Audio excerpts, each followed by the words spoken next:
Bismillahirrahmanirrahim. Assalamualaikum warahmatullahi wabarakatuh. Saya Muhammad Rafil dengan NIM 301001222026.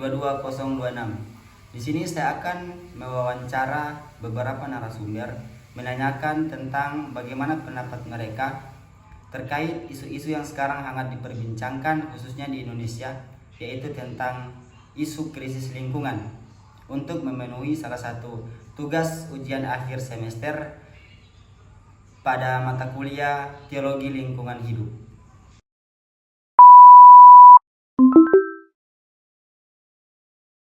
Bismillahirrahmanirrahim. Assalamualaikum warahmatullahi wabarakatuh. Jadi di sini saya sedang bersama saudara Mulkis.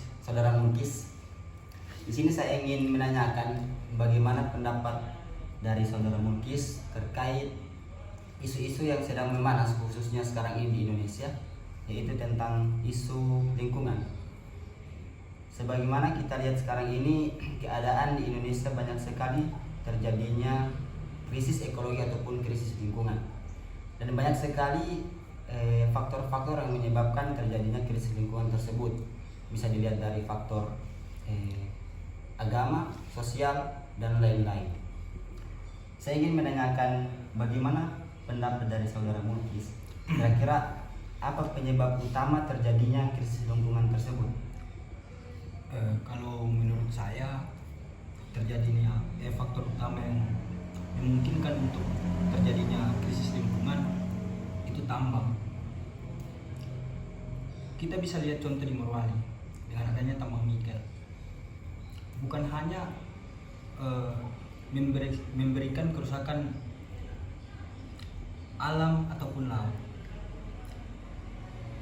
tapi dapat mengancam kesehatan masyarakat yang ada di sekitaran pertambangan karena faktor dari polusi dan lain-lain. Dan juga teman-teman bisa buka dan cek langsung di Morowali sana, masyarakat yang tinggal di dekat tambang, tempat pertambangan, itu mengancam kesehatan mereka, mulai dari gatal-gatal, iritasi kulit ya, dan batuk-batuk. Tidak hanya itu juga, keberadaan tambang juga ini tidak hanya menyebabkan masalah dalam krisis lingkungan, tapi juga pelanggaran HAM, karena orang-orang lokal yang memiliki tanah di sana itu dirampas oleh pihak-pihak pemilik tambang. Jadi saya rasa itu tambang ini faktor utama yang memberikan krisis lingkungan. Bukan hanya memberikan krisis lingkungan, tapi tambang juga dapat membuat masalah baru. Masalah baru yang saya maksud dalam hal ini perampasan ruang hidup. Saya rasa itu sudah termasuk masalah pelanggaran HAM. Kalau terkait dengan kerusakan alam, apa faktor utamanya, hanya itu saya rasa tambang. Berarti dari pendapat saudara Mulkis bisa kita simpulkan bahwa penyebab utama terjadinya krisis lingkungan ini memiliki dampak dari, bisa kita lihat dari sisi kesehatan, bisa menimbulkan iritasi kulit, batuk, dan lain-lain. Kemudian dari sisi sosial juga memiliki dampak, yaitu ada pelanggaran HAM, perampasan ruang hidup. Mungkin hanya itu saja. Iya, itu saja. Bismillahirrahmanirrahim. Assalamualaikum warahmatullahi wabarakatuh. Jadi di sini saya sedang bersama saudari Esi dan saudari Esi. Di sini saya ingin menanyakan bagaimana pendapat dari saudari Esi terkait krisis lingkungan yang terjadi di sekitar kita ataupun yang terjadi di Indonesia. Kira-kira apa penyebab utama atau faktor utama terjadinya krisis lingkungan tersebut? langsung jawab. Bisa. Oke. Baik, terima kasih. Kalau menurut saya faktor utama dari penyebab krisis lingkungan itu, menurut saya yang pertama itu populasi. Karena kenapa? Apabila populasi meningkat tajam pada suatu negara atau suatu daerah dalam per tahunnya, maka makin banyak yang digunakan, misalnya kayak bahan, energi, ataupun apapun itu lainnya. Misalnya kalau lahan, suatu daerah populasinya meningkat, otomatis banyak lahan yang dipakai. Kalau misalnya daratannya sudah, berarti otomatis ketinggiannya lagi dipakai. Kalau misalnya daerah situ sudah terpakai untuk membangun suatu pemukiman, berarti hewan-hewan di situ untuk naik ke atas lagi. Nah, di situ bisa kita lihat berarti hewan-hewan tersebut tempatnya sudah diambil. Kemudian yang kedua, kalau pemukiman yang bagian perkotaan semakin banyak populasi, maka semakin banyak rumah-rumah yang dibangun di dekat sungai-sungai. Nah, bisa kita ketahui di sungai-sungai itu saja sudah ada tumbuhan yang cepat tumbuh. Kemudian apabila banyak pemukiman di samping sungai, otomatis pembuangan sampah, limbah, hal-hal tersebut dapat meningkatkan krisis lingkungan ini diperparah begitu. Kalau dari saya seperti itu. Betul. Berarti bisa kita simpulkan dari penjelasan Saudari Esi itu yang menyebabkan salah satu faktor utama terjadinya krisis lingkungan itu pertambahan populasi. Iya, betul. Dan mungkin itu dibarengi dengan kurangnya kesadaran dari manusia ataupun masyarakat itu sendiri. Mungkin karena terpengaruh oleh pemikiran-pemikiran barat mengenai tentang persoalan ideologi yang menganggap bahwa manusia ini adalah raja di dunia, sehingga mereka bebas untuk mengeksploitasi alam yang ada di Indonesia khususnya. Betul. Ya, terima kasih untuk Saudari Esi. Ya, sama-sama. Bismillahirrahmanirrahim. Assalamualaikum warahmatullahi wabarakatuh.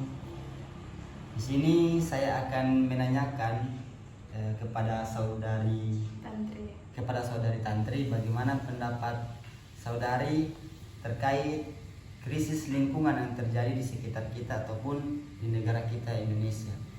Yang ingin saya tanyakan di sini, menurut Saudari Tantri, apa penyebab utama atau faktor utama yang mempengaruhi terjadinya krisis lingkungan itu sendiri? Mungkin bisa dijelaskan sedikit. Jadi menurut saya salah satu penyebab utama terjadinya krisis lingkungan itu penebangan pohon secara berlebihan. Nah, di sini kita bisa lihat dari salah satu daerah di Indonesia, itu di Papua, itu terjadi penebangan pohon yang secara berlebihan.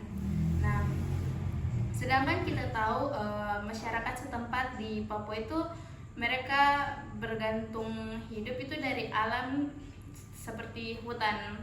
Nah, kalau misalnya terjadi penebangan pohon secara berlebihan, maka keberlangsungan hidup mereka itu terancam.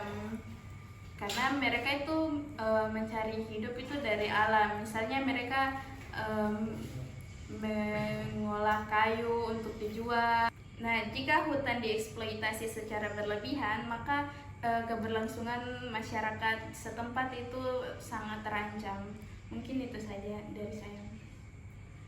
Dari penjelasan Saudari Tantri dapat kita simpulkan bahwa penebangan pohon secara liar ataupun eksploitasi hutan secara berlebihan itu memiliki dampak yang besar, bukan hanya dari kehidupan masyarakat, tetapi bisa berdampak secara global. Seperti apa yang kita ketahui sekarang ini, penyumbang oksigen terbesar di dunia itu adalah hutan yang ada di Papua.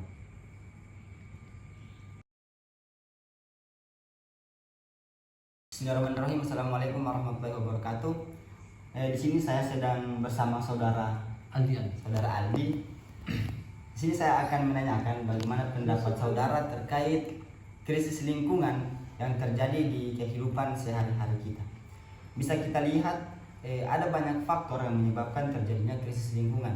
Bisa kita lihat melalui kacamata agama, sosiologi, dan lain-lain.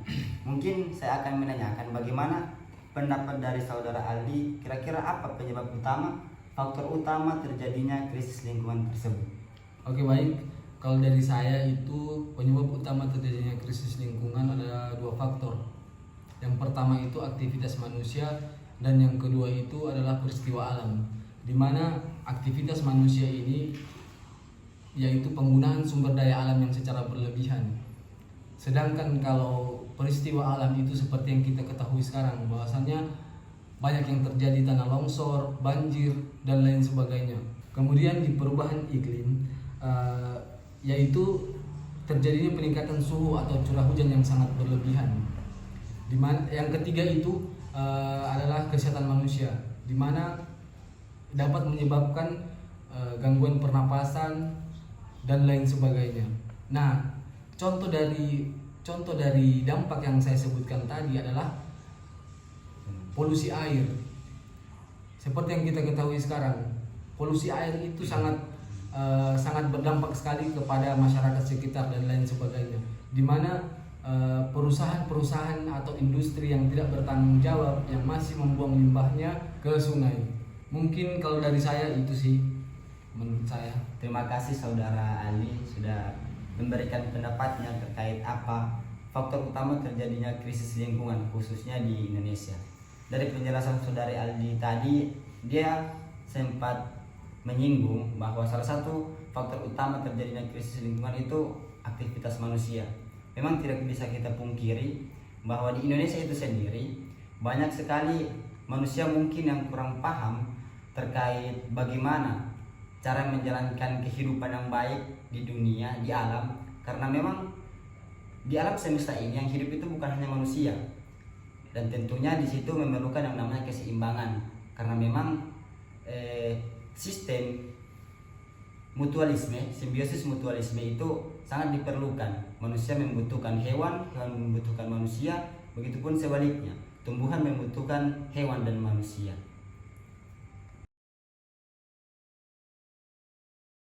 Bismillahirrahmanirrahim. Assalamualaikum warahmatullahi wabarakatuh. Di sini saya bersama dengan saudara Tesar Matisina. dengan saudara Tesar. Di sini saya ingin menanyakan bagaimana sebenarnya solusi yang bisa kita berikan untuk meminimalisir atau mengantisipasi terjadinya yang namanya krisis lingkungan. Karena memang di Indonesia sendiri itu banyak sekali terjadi yang namanya krisis lingkungan.